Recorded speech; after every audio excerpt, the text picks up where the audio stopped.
अगर तो तरक्की करनी है ना इस मुल्क पाकिस्तान में, तो किसी ऐसे बिजनेस मॉडल में आए जिसमें आप फॉरेन एक्सचेंज में अर्न कर सकें, आप डॉलर्स में अर्न कर सकें। आपकी जो स्पेंडिंग हो, आपकी जो इन्वेस्टमेंट हो वो पाक रुपीज में हो और आपकी जो अर्निंग हो वो डॉलर्स में हो, तभी आप अपने ड्रीम्स को फुलफिल कर सकते हैं। As a beginner, as a investor, as a entrepreneur, आपको किन किन प्रोडक्ट्स की एक्सपोर्ट में आना चाहिए, प्रोडक्ट की सिलेक्शन, राइट प्रोडक्ट, ये ढूंढना पहला स्टेप है। और मैं आपको उन्हीं प्रोडक्ट्स की बात करूंगा जिसपे पाकिस्तान ऑलरेडी चैंपियन है। एक्सपोर्ट बिजनेस एक ऐसा बिजनेस जिस बिजनेस में अगर आप आते हैं तो आप डॉलर्स में अर्न कर सकते हैं। पाकिस्तान से कौन कौन सी प्रोडक्ट्स एक्सपोर्ट होती थी, होती हैं और होती रहेंगी, और इसके साथ एक्सपोर्ट बिजनेस को करने के लिए आपको कौन कौन सी सर्टिफिकेशंस चाहिए, कौन कौन से लाइसेंस चाहिए, और एक्सपोर्ट बिजनेस को करने के लिए आप अपनी कॉस्ट को कैसे कैलकुलेट कर सकते हैं, कितनी इन्वेस्टमेंट आपको करनी चाहिए। बहुत सी एग्जांपल्स आपको पाकिस्तान में मिलेंगी उन लोगों की जिन्होंने स्टार्ट से शुरू किया, आज वो मिलियंस ऑफ डॉलर्स की कंपनी बना चुके हैं। क्यों? क्योंकि प्रोडक्ट का चुनना, प्रोडक्ट की selection, right product, quality product, ये ढूंढना पहला स्टेप है। और मैं आपको उन्हीं प्रोडक्ट्स की बात करूंगा जिसपे पाकिस्तान ऑलरेडी चैंपियन है। बेचने के लिए ऐसे ऐसे प्लेटफॉर्म, ऐसे ऐसे मीडियम्स बन चुके हैं जिसके लिए इनफैक्ट आपको बाहर जाने की जरूरत नहीं है। ये सारा काम ऑनलाइन इस हद तक एडवांस हो चुका है कि सबसे मुश्किल काम है करना। प्रॉब्लम आपका स्टेप, वो आप लेने के लिए मैं I am trying to convince कि यार आपको अगर एक्सपोर्ट के बिजनेस में आना है तो उसके लिए बड़ी बेसिक नॉलेज, बेसिक इन्फॉर्मेशन है जो मैं आपके साथ शेयर करने जा रहा हूँ। Screen export business, how to start, complete guideline जी Pakistan to the world. Earn कर सकते हैं डॉलर्स में, यूरो में, और स्टार्ट फ्रॉम होम। घर से 195 कंट्रीज आपका बायर है। और इन्वेस्टमेंट की बात करूं तो जीरो के आप इन्वेस्टमेंट से स्टार्ट कर सकते हैं। 12 स्टेप्स हैं, 100% लीगल। वेबसाइट्स इंपॉर्टेंट है इस बिजनेस को करने के लिए। alibaba.com, tradekey.com, trademap.org, tap.gov.pk। सबसे इंपॉर्टेंट है जी वाई एक्सपोर्ट बिजनेस जी, वाई।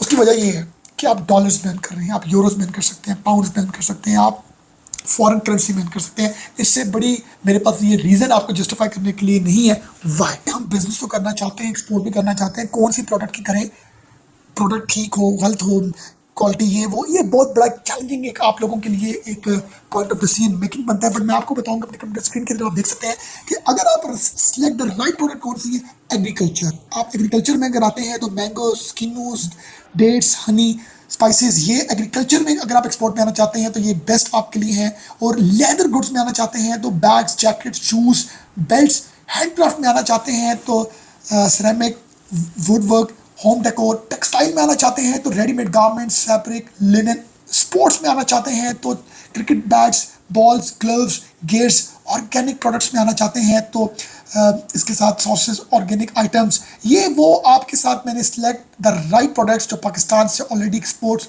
हो रही हैं और होती रहेंगी। प्रोडक्ट सेलेक्ट करने के बाद अब लीगल आपको अपने बिजनेस मॉडल को कैसे बनाना है पाकिस्तान में रहते हुए ताकि आप एक्सपोर्ट कर सकें।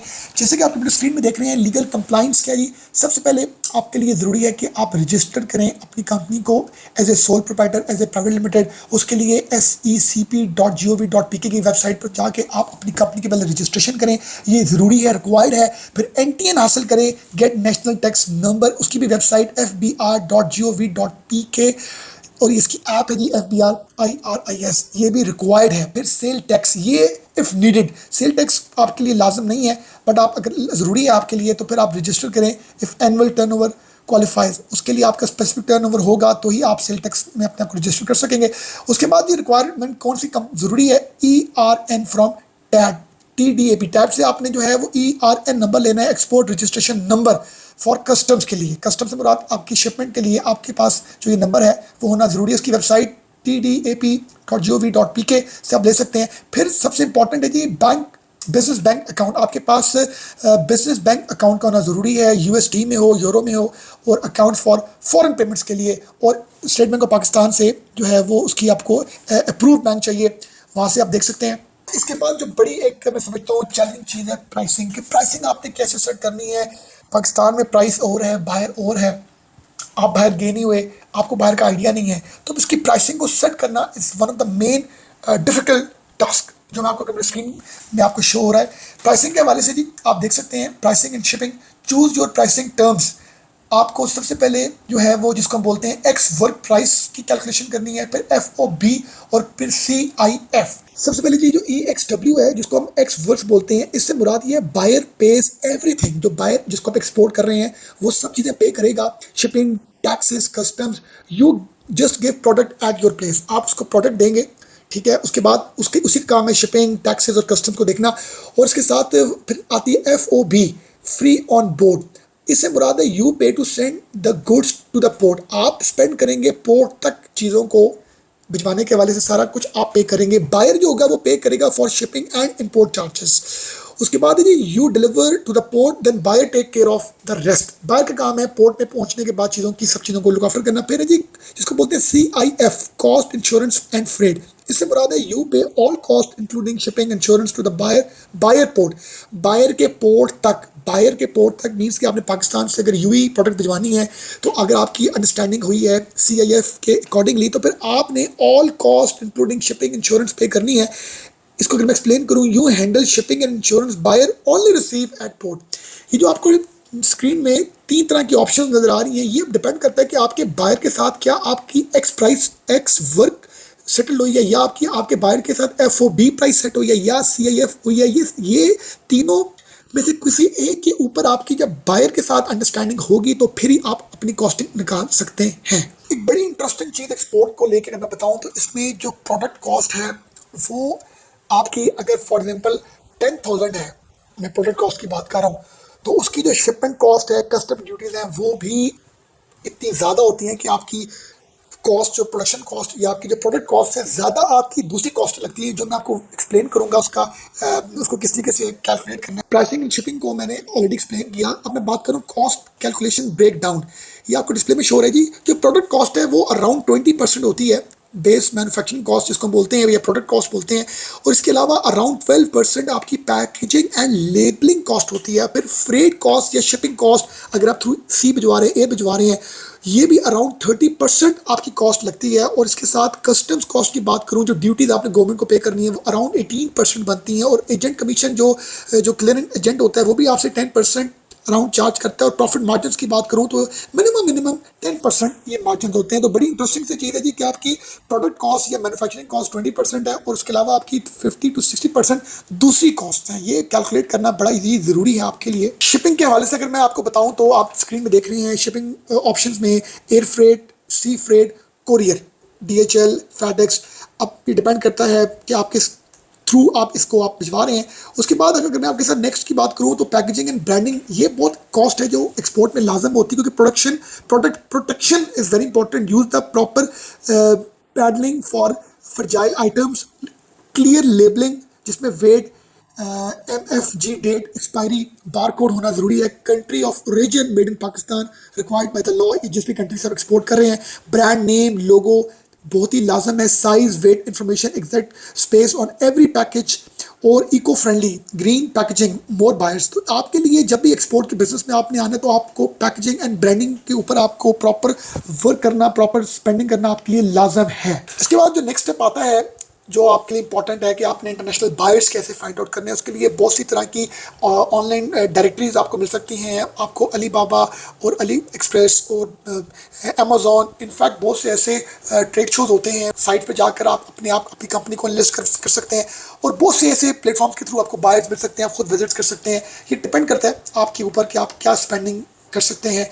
इसके बाद जी नेक्स्ट है जी क्वालिटी कंट्रोल एंड सर्टिफिकेशंस। ये बड़ा ज़रूरी है कि अगर तो आप आते हैं इस एक्सपोर्ट के बिज़नेस में तो आपको ISO 9001 लेना ज़रूरी है, जिसमें इंटरनेशनल क्वालिटी और मैनेजमेंट स्टैंडर्ड्स आप जो है वो आप के लिए लाजम है लेना। अगर आप फूड में है तो हैकअप जो है required for all food and beverages export, इसकी सर्टिफिकेशन ज़रूरी है।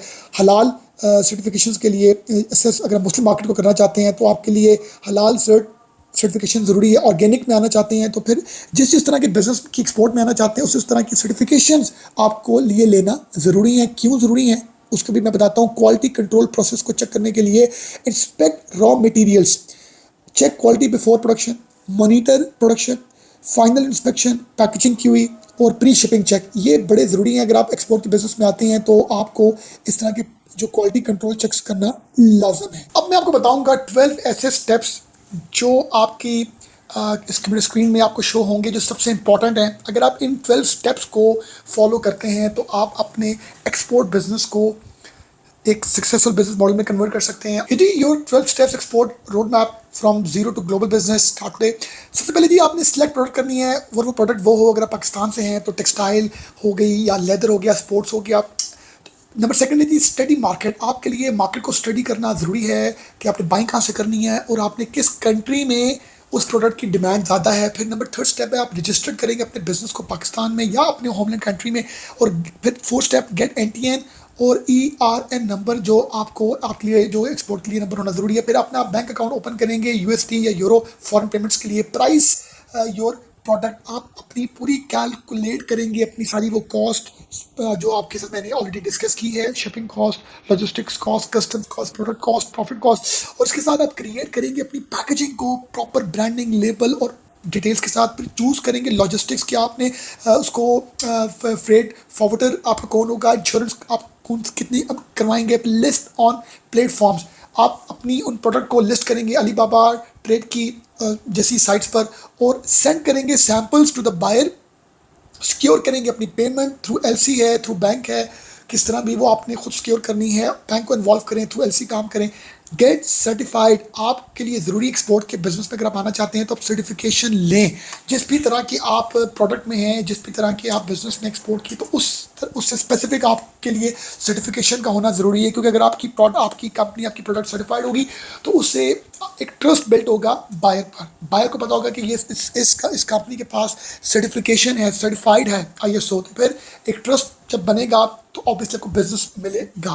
तो ये मैंने एक्सपोर्ट से रिलेटेड आपको सारी डिटेल्स बताई हैं कि आप किस तरीके से एक्सपोर्ट के बिजनेस में आ सकते हैं, किस तरीके से कर सकते हैं, किन किन प्रोडक्ट्स पे आपको आना चाहिए। ये सारी डिटेल्स मैंने आपके साथ शेयर की हैं। सिर्फ इसमें सबसे चैलेंजिंग चीज़ है स्टार्ट करना। उसके बाद चीज़ें सारी इतनी सिस्टमैटिक हो चुकी है कि आप थ्रू कंप्यूटर, थ्रू ऑनलाइन आप बहुत सी तरह की हेल्प लेके इस काम को एक सक्सेसफुल बिजनेस मॉडल की शक्ल दे सकते हैं। आपका बहुत ख्याल रखिएगा। Thank you very much.